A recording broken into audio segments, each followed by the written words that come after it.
Alam mga boss, hindi ko mapanood yung ibang yung buong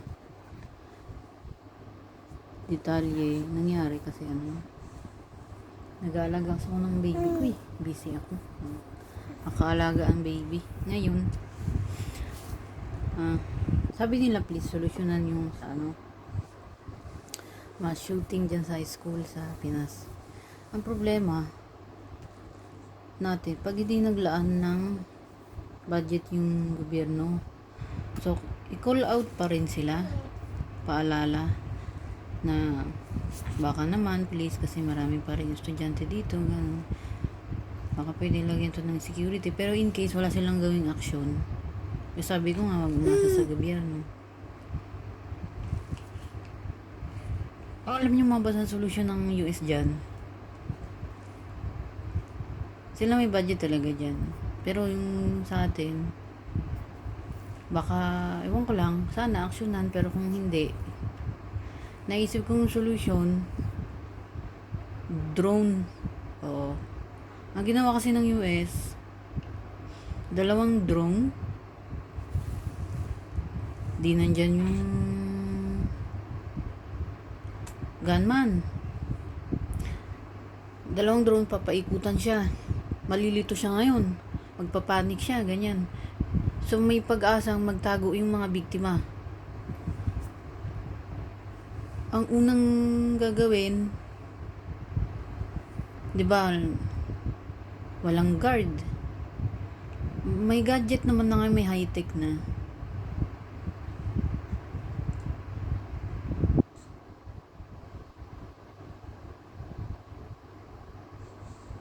Pagpasok mo doon, kahit sino estudyante ka o hindi, may tutunog yan na kung may metal ka, ganun. Pero alam nyo, maganda pa rin talaga may guard. Kasi may gadget ka nga, may ganun.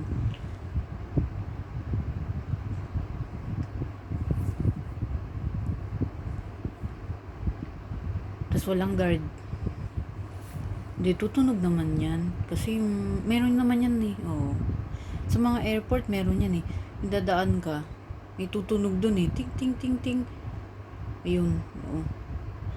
Tapos, yung magbabantay nga lang dun, hindi na guard. Halimbawa lang kasi walang budget yung gobyerno. Kuha kayo ng tao, hindi nga lang siya guard. Pero, may gadget naman yan pagpasok mo. Ting, ting, ting, ting. Siya na yung magbubukas nun. Kung gusto nyo, kayo na lang dyan sa school kasi walang aksyon yung gobyerno. Pwede yun mga boss, solusyon. Di tutunog yun. Ting, ting, ting, ting. Bubuksan mo yun. Tapos kakapaan mo siya, babae sa babae, lalaki sa lalaki. Para walang malicious. Ngayon, hindi yun guard Oo. Pero may gadget kayo na tutunog na pagpasok. Ting, ting, ting, ting, ganun. Oo. Pero kung may budget kayo, mas maganda guard talaga. Oo. Pero nga wala, ganun. Pwede yun mga boss. Tas doon, malalaman yung,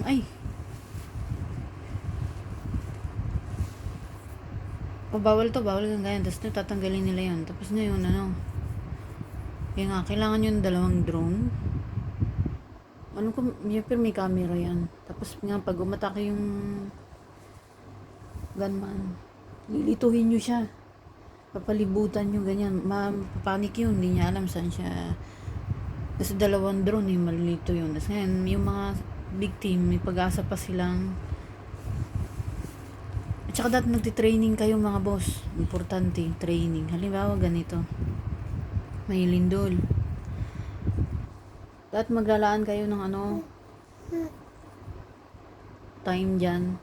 May lindol, may sunog, may sakuna, lalo may gun, may shooting, ganyan, gun shooting, ganyan.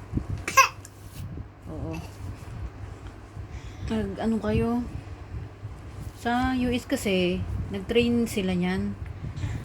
May gun shooting. Pero sila kasi may high-tech eh. Ito yung pader. O, ito yung ano, nandyan si yung gunman. Punta kayo doon. Ngayon, high-tech yun. Pagpasok mo doon, may lock, hindi ka di ba ikaw yung gun shooting, hindi makakapasok doon. Kasi ano, tapos, lilituin nyo ng drone. Oo. Tapos yung police, maabutan na siya kasi, syempre, hindi niya mabubuksan yung pinto kasi nga high-tech yun automatic yung nandun yung mga biktima, nagtatago na dun. Sa Philippines kasi hindi siya high-tech pero pwede yung solusyon yung nabanggit ko. Ano pa ba ang pwedeng solusyon dyan? Ba, walang guard. Meron naman yan mga boss nadidetect na o ganyan hanap ka lang tutunog yan o ganun mo lang siya ganyan mo lang sa yung mga security guard dyan ko sa mall may ganun sila parang stick tumutunog basta halimbawa walang guard pwede yun mga boss. Tapos pa yun lang muna, hindi ko pa alam yung sunod na solusyon yun lang. Naawa rin kasi ako sa inyo kasi baka hindi aksyonan ng gobyerno yun, isa yun sa mga solusyon mga boss. Baka gusto nyo lang ayaw nyo naman yung suggest ko, okay lang naman. Naawa ako kasi ang daming biktima. 3 daw yung nadedo 25 yung mga tapos sana sa mga magulang o guardian parang hindi makaisip ng ganyan yung mga ito sa suspecto message ko sa mga suspect para hindi makaisip ng ganyan yung mga alaga nyo kasi bata pa yun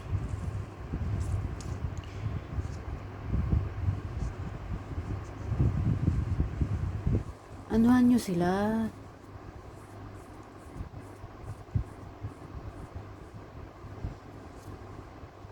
dapat naglalaan kayo ng panahon, oras para sa simbahan. Nandiyan naman, marami naman diyang religion lalo yung Catholic. Madali naman diyang pumasok sa ganito.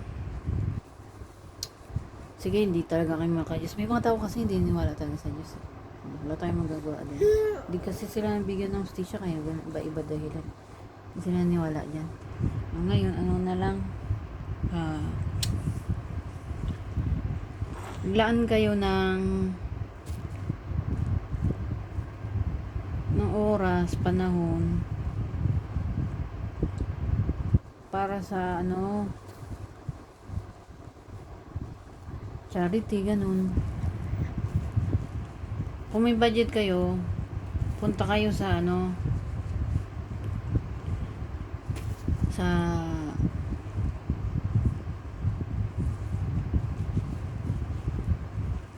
bundok makita nyo maraming mahirap doon o kaya dyan sa Tondo sa Tondo kasi mahal sa bundok mahal pamasahe, mahal ngayon doon na kayo sa bundok sa Maynila Tondo tingnan nyo lang yung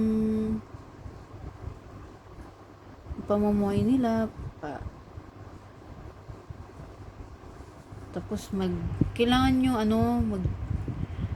hindi naman charity na bonggang-bongga. Kahit lang, ang punto ko dito, ipakitaan ninyo sa kabataan, mas maganda ang tumutulong ka sa kapwa mong kabutihan kaysa maging salot ka sa mundo. Yun ang punto ko dito. Kasi hindi sila niwala sa simbahan, kaya baka hindi tumalab yan di na lang yun nga charity tapos Charity kayong konti. Halimbawa, ito para mong pinakamurang budget. Birthday nyo. Kaya hindi nyo birthday. Maglaan kayo nung magluto kayo ng food. Tapos mamigay kayo ng food doon. Makikita nyo yung mukha ng mga tao na sobrang pasalamat. Ang liit-liit na bagay pero sobrang laki sa kanila. Kasi yung mga taong mahihirap. Makikita nyo yan na sobrang, salamat na itawid ko yung gutom ko ngayon. At least ano yung utak ng alaga nyo na, ganito pala, pakailangan nila maramdaman na yung puso, yung kabutihan na gagawin, masarap pala sa pakiramdam. So, iiwas yan sa kasi sabi nila, binuli daw sila, ewan ko kung totoo yun. Pero, maiiwasan yan yung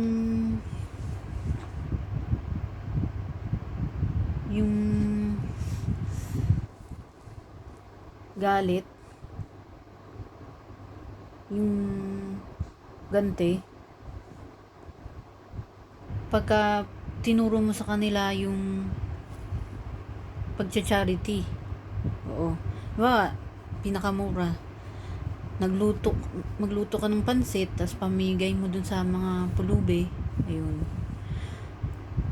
Tapos magpapasalamat naman yan eh. Kasi nakakain sila sa isang naitawid yung Tapos, gawa ka pa ng, yung number 1 yun, tapos pangalawa, sali nyo sa sport. Alam wala kayong pambayad sa sport kasi mahal. Wala. Mahirap lang kayo.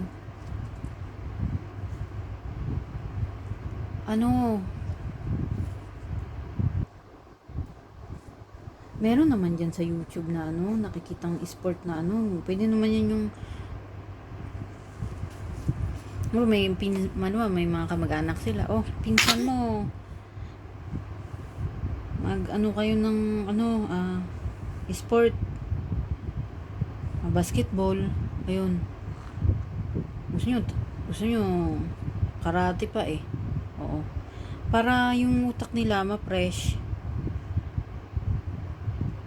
Mawala sa kanila yung negative. Kasi importante kasi ang sport sa buhay mga boss eh. Kasi nawawala yung negative mo. Pag pinapawisan ka, stress mo. Mawawala yan eh. Di pangalawa na yun. Pangatlo,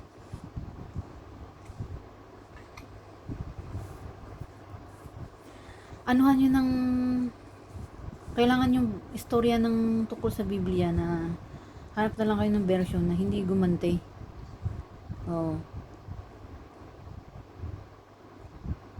Kan ba talaga maintin ulo ng tao yung maalaga nyo, tas talagang mapaghiganti siya. Kailangan nyo ng istorya ng Bible. Kaya hindi Bible kung talaga niwala sa Diyos. Yung totoong buhay, hanap kayo, tas hindi mapaghiganti. Katulad ni condolence po pala kay pamilya ni Irene at ni Divine. Yung ating players. Sa basketball players. Yung hindi sila mapaghiganti, yun. Isa sila sa example. Pakita nyo sa kanila, ito yung laro nila, hindi naman paghiganti, ganyan. Kaya ang hinangaan nyo ng buong Pilipinas kasi kahit na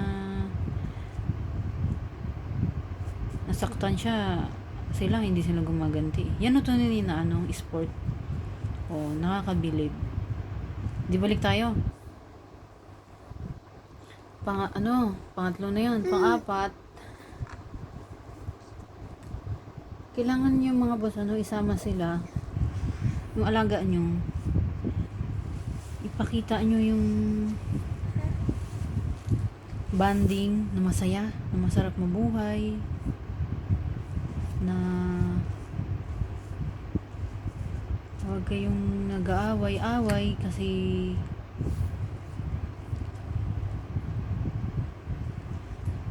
maiksi lang ang buhay.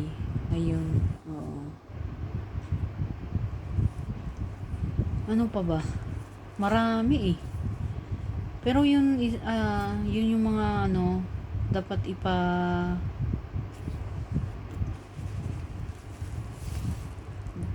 obligasyon yung gawin sa alaga nyo. Kasi katulad yan, yung isang suspect pala, di ba dahil silang minor? Yung isa pala, pulis yung tita niya. Sabi,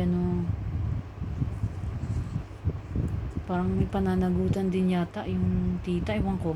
Hindi naman ako batas eh. Ayun. Pero parang ganun na nga. Alam niyo yun, yung nadamay pa siya. O na, hindi naman siya yung gumawa. Yung bata naman. Ayun. Yaan yung mga boss. Magdasal lang tayo. Pag natuloy yung charity ko, mabibisi kayo. Oo. Kasi yung plano ko dyan, bumibili ng mga music. Material kaso.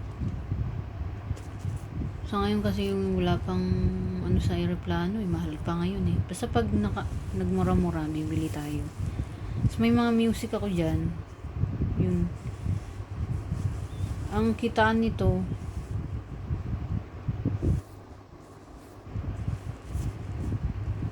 sa YouTube, pero hindi natin iakasa sa YouTube dyan kasi hindi naman tayo magiging millionaire dyan. Kasi sa YouTube, marami na yan silang binabayaran, content creator. Oo. Huwag tayo umasa dyan. Pero pambili na rin yan ng noodles. Kaya sana kung maraming susuporta sa akin, dun ko kukunin yun. O kahit papano. So hindi man pambili na rin noodles, ganun. O, so iipunin natin pambiling bike. Kasi gusto ko talaga bumili ng bike eh. O, yung plano kasi kami charity nga. So pag nakaipon, bibili kaming bike. Tapos gagawa na rin kami ng bahay-bahay. Gusto ko nga sana pamigay na lang. Pero basta wag lang kami malulugi. Pagka malulugi kami, ibibenta. Pagka sana hindi kami malugi para pamimigay na lang. Kailangan lang talaga ng medyo malaking budget. Kasi kung ipamimigay, kasi babayaran ko lang nun yung tao. Oo. Ay di, yung material pala, tsaka tao. Dalawa. Pero syempre, kailangan ko may pagpatuloy. Kailangan, hindi ako babagsak. Kasi gusto mo gawin na siyang forever eh. Parang tuloy-tuloy yung charity. Kasi yan sila, bibili kong bike para may trabaho sila. Tapos may bahay na, bahala sila dumiskarte pang araw-araw nila. Pero hindi sila yayaman sa ganun ha. Lang yun, tulong lang natin. Kung gusto nilang yumaman, mag-abroad sila. Parang may sasabihin pa ako eh. So yun lang muna mga boss.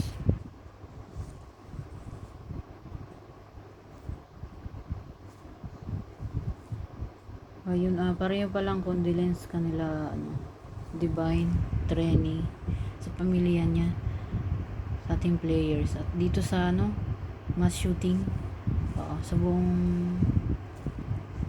na biktima, sa pamilya, condolence. Tapos sa mga nakasurvive,